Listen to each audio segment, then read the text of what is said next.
All right, so from a couple iconic moments to a couple of icons, front office inside Mike Townsend and ESPN Bets. Listen, I got to early this Saturday morning. Now, Mike, you spent many a season out there in Florham Park, New Jersey. Can you give me a favorite moment from out there as far as football goes? Trevor, not only going to tell you about my favorite moment in New Jersey, I'm taking a chunk of Ohio as well. Okay. Let me set the scene, guys. It's the very last game in the history of Old Giant Stadium. It's the 2009 season. Win and we are in. So Rex gets the team ready to go. Rex Ryan, our ESPN colleague, we're looking at Brad Smith scoring here. And they are chirping a lot in terms of, hey, we're not going to play anybody. We're in the playoffs. Here's our guy, Rex. We're taking a little bit of a victory lap. So we beat Cincinnati. Last game of the season, last game in the Old Giant Stadium. You know what we do the week later? We go to Cincinnati, and we beat them again. We're on to Cincinnati. And we're beating them again. I dig it. I dig it. Tyler, what you got, man? From just this organization, from liking something about what Mike T and the Jets have done there, I really think looking at what they might do this season, and I hope it's better than this.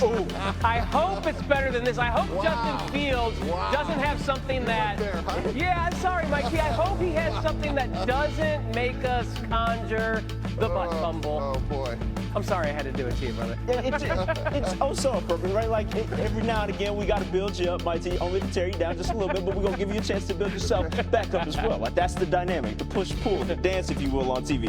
Now, these two teams in Jersey, the Giants and Jets, are coming off of a combined 8 wins last season, but who should feel better as far as the fan base goes about the future of the organization? Trevor, for me, it's the Jets, and I am biased because it's Aaron Glenn, somebody that I've known since 1997, helped hire him as the current head coach, but he has attributes you can't see. He is a great leader, and when you think about Dan Campbell and what he's done in Detroit, that's Aaron Glenn working with Justin Fields. And when we think about guys like Sam Darnold, Geno Smith, Baker Mayfield, sometimes it takes them 2-3 teams to get going. I wouldn't be surprised if the three of us were sitting here in November talking about Aaron Glenn and Justin Fields and the resurgent New York Jets.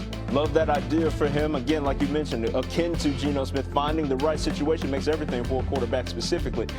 Tyler, what do you like as far as the Jets play goes this season? Well, first and foremost, I like having my trusty pointer here. So we're going to play some of my favorite bets here with these since they play New Jersey-based team. Mike T, I agree with you. I think this is a team, when I look at ESPN Bet and I see 5.5 wins, I go, wait a second. I need them to just finish 6-10 with their offensive line, which should be really good in front of Justin Fields in their run game, and their defense led by Aaron Glenn and the talent they have on that side of the ball.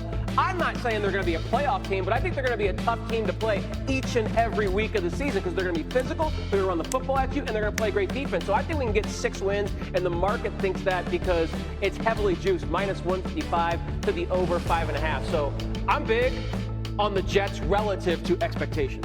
Nothing wrong at all with finding just little semblances of improvement. That's all you're asking for right there. But when it comes to what we can expect from the Giants side of things, Jackson Dart era begins, Mike T, this season. What are you hoping to see? What are you expecting from that?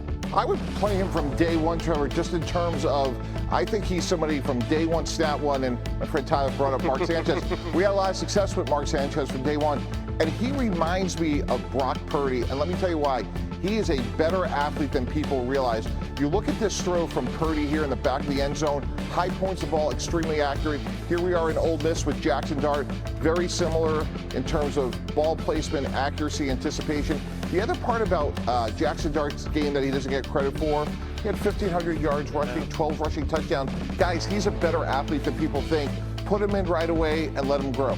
Yeah, I agree with that. I'd like to see Jackson Dart play. I know this guy right here, if we pull back and look at the touchscreen, he would like to see Jackson Dart get in there. Malik Neighbors is going to be his top target. And I think Malik is a baller. I just want to start there before I start handing out these bets in the NFC East. I think Malik is a baller, but there are some questions about that offense. At ESPN Bet, you can have head-to-head markets. Who's going to have more, in this case, receiving yards in 2025? A.J. Brown of the Eagles or Malik Neighbors? And Neighbors is actually favored in this market.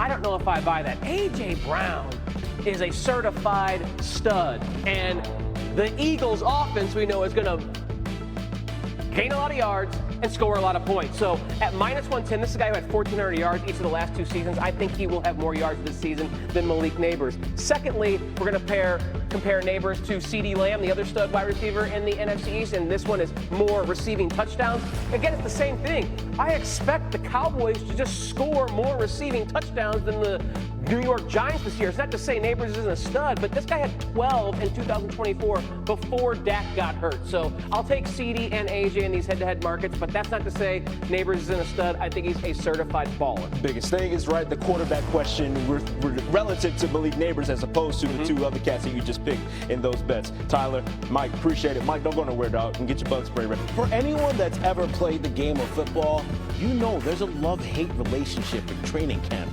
And if you loved it, you were probably a psycho. But that's the beauty of the game. They say steel is forged in fire, and the foundation of a football season is forged in the flames of training camp. So with the Chargers officially kicking off training camp today, Trevor and Mike T are getting ready by the campfire. Yo! Yeah, see, Scooby, I'm more of a glamping guy myself, but for Mike T, I'll rough it just a little bit. No bears in sight, not even applicable to Caleb Williams out in Chicago, but when it comes to the camping thing, who else can start this season on fire? Well, once you go grab some graham crackers. Yeah, the Hershey, you got to get it going. Yeah, it's Jordan Love. Jordan Love's going to get off to a great start. Finally, they got a first-round receiver in Matthew Golden. And Trevor, that's what this offense has been missing. And if you take away a handful of throws from him where he had 11 interceptions last year, we could be talking about an MVP. This team is absolutely loaded. He's gotten off to slow starts. He's going to get off to a better start, learn from his past, get Matthew Golden going, and they are going to be on fire just like this graphic. I like that. Now, he didn't necessarily finish the way the year that he would have liked to, obviously, but certainly can turn things around with a fast start. But as we get ready for this year, what's a team that's not quite out of the woods here? The Cincinnati Bengals. And let me tell you why. Trey Hendrickson's not signed. Let's give them credit. They had a really good offseason getting T. Higgins, Jamar Chase signed, Trevor. But Trey Hendrickson has led the NFL sacks over the last 2 years. They have 0% chance of winning without this guy. Also, Shamar Stewart's not signed, but Trey Hendrickson wants a new deal, and they are fully in the woods until they get this guy signed. Look, man, like that is a defense that struggled mightily, obviously, already, and then you take away Trey Hendrickson, you're in a world of hurt even more so in a loaded AFC North. But to pivot just a little bit, who's a player that you want to see? You brought up the s'mores earlier, some more of this season. Justin Herbert. No one's been higher on Justin Herbert than I have since he's come in the league. But it's time for him to produce. No excuses. Jim Harbaugh, Greg Roman, good offensive line, Ladd McConkey, and what do? They go out and get Omarion Hampton.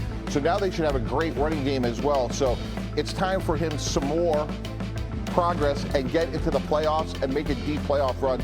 He's somebody that has all the ability in the world. The Chargers should be better this year. Yeah, no, he's one of the most gifted quarterbacks in the league. It's why you were so high on him coming out of Oregon, obviously, but still looking for that elusive first postseason win is Justin Herbert. I know that was intense. Sorry, I had to just get one. Well, where our camp countdown has reached 2 days till Chargers rookies report.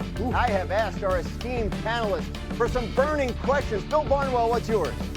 My burning question is whether the Steelers are actually going to trade TJ Watt, who is up for a new deal after the season, reportedly wants to be paid appropriately as one of the highest paid edge rushers in all of football. A Steelers team that has basically made moves suggesting they're all in this offseason with a 41-year-old quarterback. Can they really justify trading away their best player when they're in a position to win now with that current roster? I don't think so. Dominique, what do you think?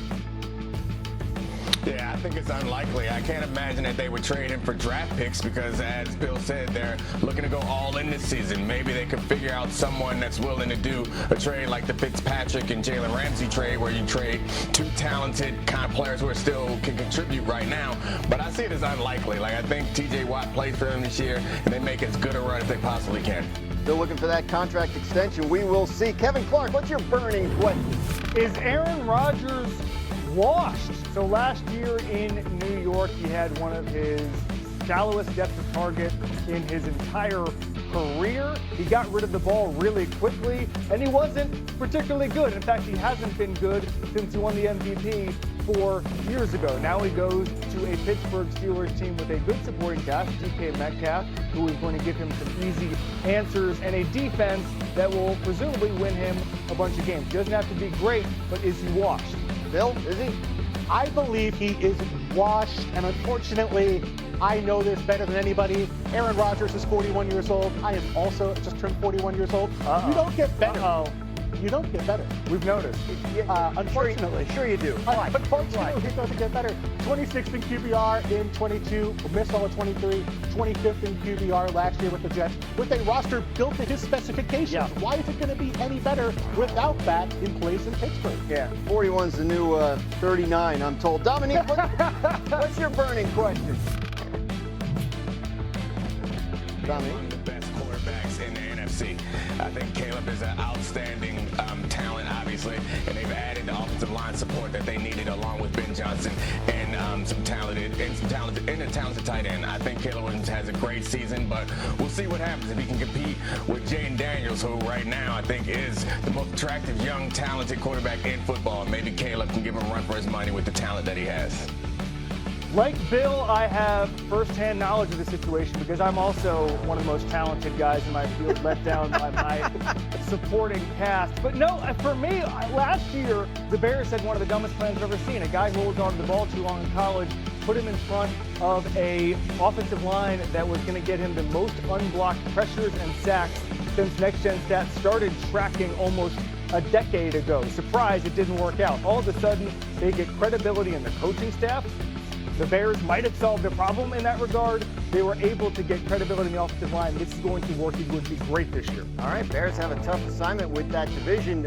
3 teams ahead of them that made the playoffs last year. We'll see what Caleb can do in year 2. Let's head to Dallas now, where the Cowboys are less than 2 weeks away from heading to Oxnard for training camp, where all eyes will be on Dak Prescott, who will be given the full go for camp after missing 9 games with a hamstring injury last season.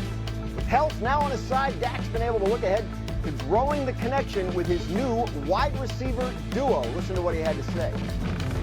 To be the guy that gets to get them the ball, it's exciting as hell because you can turn on the OTA tapes and one of the guys, the ball's in the air and the other one's got his hands up celebrating already. We just got to continue to grow that and continue to make sure that that's trending the right way. Still has CeeDee Lamb, and they got George Pickens from the All-In Steelers. Are you more optimistic?